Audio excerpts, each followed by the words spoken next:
Have you ever wondered why, the more deeply you study Buddhist scriptures, the heavier your burdens seem to grow? Have you noticed that despite immersing yourself in sutras and mantras, inner peace remains elusive? Welcome back to the channel, dear friends.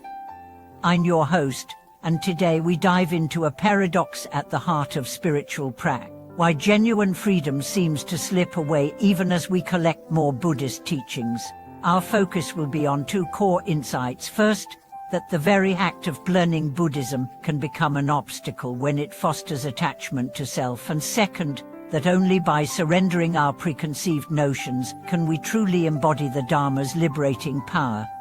In this video we'll explore how clinging to intellectual understanding of the Buddha's words breeds a subtle form of pride. True transformation begins only when we let go of, in my view, at my correct interpretation, and my practice plan. From the moment we begin our journey, whether by reading the Dhammapada, memorizing the Heart Sutra, or attending Dharma talks, we build a personalized map of Buddhism inside our minds. This map, formed by family background, cultural conditioning, and personal goals, gives us a sense of safety and clarity. But what if that very map becomes the cage that keeps us bound in samsara?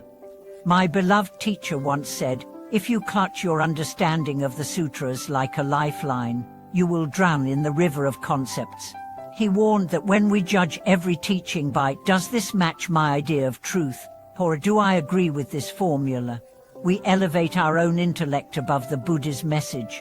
We think, I have a mind refined enough to judge these sutras, yet that hubris itself is a barrier. Consider the story of a dedicated practitioner named Mai. She spent years learning every Mahayana text she could find, cross-referencing commentaries, and debating points of doctrine with her peers. Her knowledge of Abhidharma and Ematthiya philosophy grew immense, yet her heart remained restless. She confessed one day, I can cite chapter and verse of every sutra, but fear still grips me, anger still rises, relationships haven't healed. Why? Because she had planted in self at the center of her stud, the self who understands, the self who critiques, the self who masters. Her practice became a contest of knowledge rather than a gateway to letting go. The Buddha taught that all phenomena are marked by impermanence, suffering, and non-self. Yet when we interpret non-self merely as an abstract doctrine, we inadvertently reinforce the observer self that claims to understand the doctrine. Our scholarship becomes a subtle disguise for self-attachment. So how do we break free from this trap?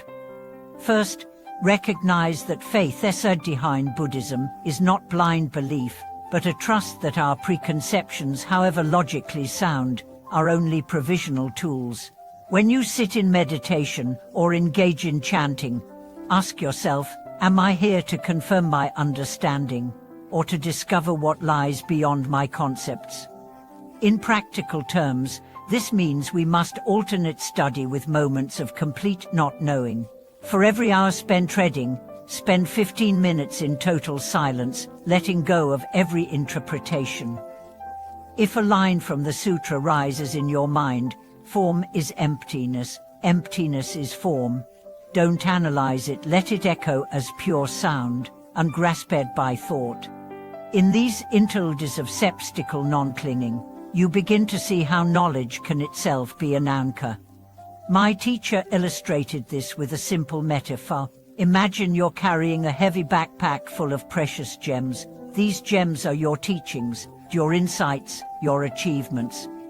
At first, the weight reminds you of their value, but after hours of walking, the backpack becomes a burden. The only way to walk freely again is to set it down. Likewise, the Dharma you carried for so long must be released into experiential trust, not mental possession.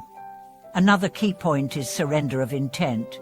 Many students approach practice with the intent, I will attain insight, or I will purify my mind.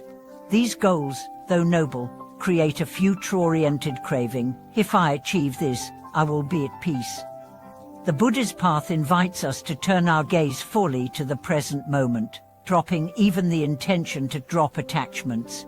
In that moment-to-moment letting go, freedom arises naturally. Let's revisit Mai.